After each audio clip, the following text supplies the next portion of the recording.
Orang ya, mengenal itu karena sifatnya sama. Kita punya soleh. Kita tidak akan, kita tahu mana yang soleh karena kita melihat dengan sifat itu. Artinya dengan nusrah, dengan kopi yang ada dalam diri kita. Kalau kita tidak punya soleh, tak akan tahu orang soleh. Orang soleh pun kita berburuk sangka pula karena kita punya buruk. Orang soleh ini ria karena dia yang ria. Kalau dia tak punya ria, tak akan nampak ada ria di luar diri dia. Tak ria pun mungkin dia maksudnya baik, padahal mungkin ria itu, atau ria atau tidak ria urusan orang lain, bukan urusan kita. Tapi sikap seseorang sangat subjektif ya, pada dirinya. Jadi orang mengenal itu karena ada pada dia. Maka setiap orang yang tengah menekuni bidang tertentu, dia akan mencari orang yang tengah menekuni. Oh, ini dia yang aku cari. Karena dia punya sifat yang sama dia miliki. Kata kita dengan suami istri, kenapa menjadi rapat, tidak cerai? Karena punya sifat sama. Nah, sifat beda itulah yang membuat ada kesamaan. Kalau tidak ada beda, tidak merasa bahwa ada sama. Tapi kalau berbedanya lebih banyak, cerai langsung. Bahkan dia membantah ada kesamaan. Artinya bahwa orang rapat itu kenal, dan orang kenal itu karena sama sifatnya. Nah ini sudah separuh Tuhan. Lalu Allah turunkan akhlak-akhlak Tuhan kepada dia.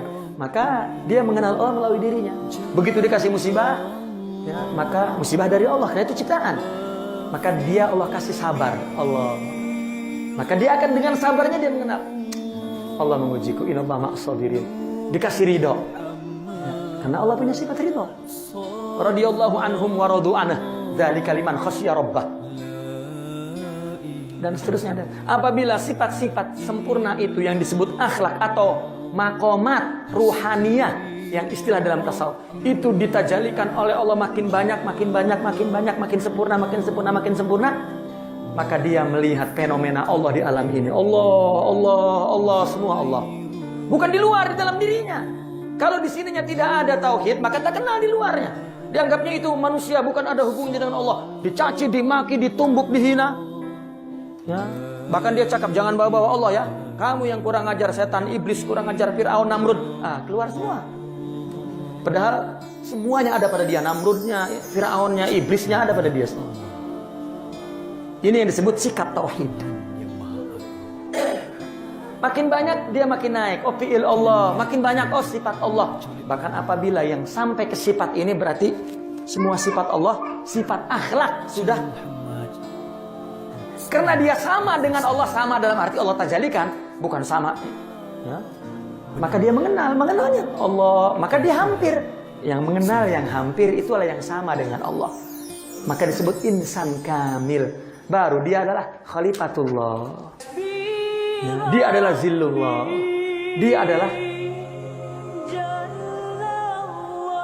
bahkan dijelaskan lagi orang dari mana mendapatnya?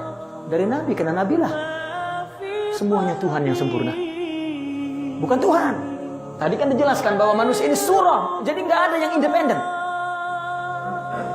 Maka tasawuf tidak pernah menuhankan selain Allah apapun yang terjadi, meskipun dia mengusap-usap kubur. Nah, mereka yang mengatakan itu syirik itu melihat dari fenomena amalia keagamaan, bukan tauhid menjadi problem rohani, bukan. Maka orang yang mengatakan bahwa orang yang tawasul itu syirik, yang syirik sebetulnya dia karena telah menganggap ada selain Allah secara independen. Sedang orang sufi sudah selesai bahwa manusia ini hanya bayangan yang dalam cermin. Di sinilah problemnya.